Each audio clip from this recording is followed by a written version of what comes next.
Hi, I'm Gail. Hi, and I'm Brenda. Now we will be guiding you through the interventions and the nursing care of a client with anaphylactic shock.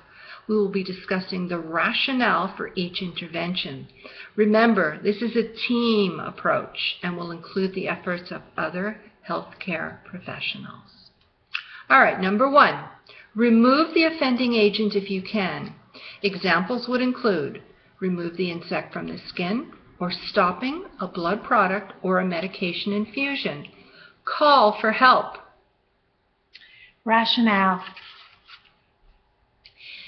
Limit the body's exposure to the allergen that is producing the histamine response.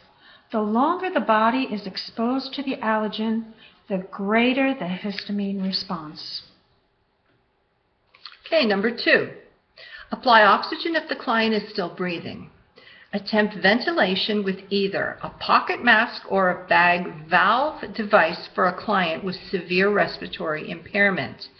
Other team members will have brought the emergency equipment into the room, will have set up suction, and will prepare for endotracheal intubation or cricothyrotomy insertion.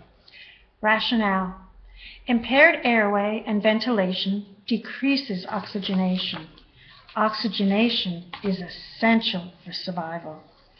Number 3, obtain the client's vital signs and apply an ongoing EKG monitor. Rationale. Vital signs are called vital for a reason. They provide an indicator of how sick the client is and determine the basis for effectiveness of the intervention, so they should be obtained every 5 minutes. The EKG monitor will provide information about the cardiac rate, the rhythm, and any changes in the EKG waveform. Number 4, insert a large bore peripheral catheter for fluid and medication access. Start a fluid bolus of 1 liter of 0.9% sodium chloride. Further fluid needs will be dictated by the client's response. Rationale. Vascular access will be required for the immediate delivery of emergency medications. Additionally, fluids will help to restore the volume for an adequate blood pressure. Okay, number 5 is medications. The first medication is epinephrine. Epinephrine will cause vasoconstriction, bronchial dilation, and cardiac stimulation. All will increase the blood pressure.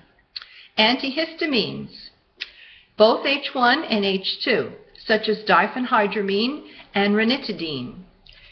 Histamines will block histamine release at different receptor sites, therefore decreasing the histamine effects on the body.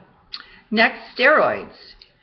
Steroids are powerful anti-inflammatories.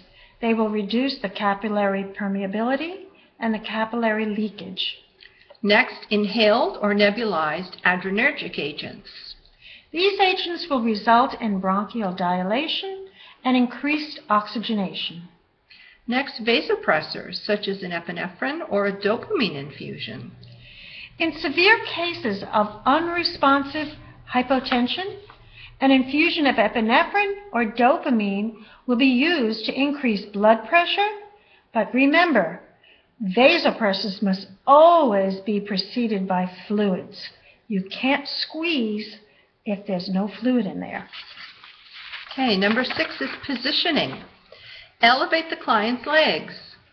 Elevating the client's legs will improve the venous return back to the heart. For the normotensive client, elevate the head of the bed to 45 degrees. For the hypotensive client, elevate the head of the bed to 10 degrees. It is more difficult to breathe in a supine position.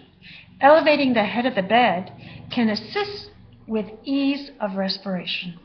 Number 7, reassurance and support. Remain calm.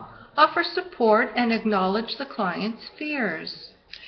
The client's perceptions of caring support will reduce the level of anxiety and will facilitate the effectiveness of the interventions. Lastly, client education. We will be providing clients with education regarding recognition and avoidance of allergens. Recommend that the client wear a jewelry identifier or carry an allergic identifier card. Ensure the client can correctly demonstrate the technique for emergency medication administration. For clients that are allergic to latex, remember to review cross-reactive food allergies. And lastly, stress the importance of follow-up care with an allergy specialist. Rationale for all the education: the client should be proactive in identification and prevention of anaphylactic shock. Thank you.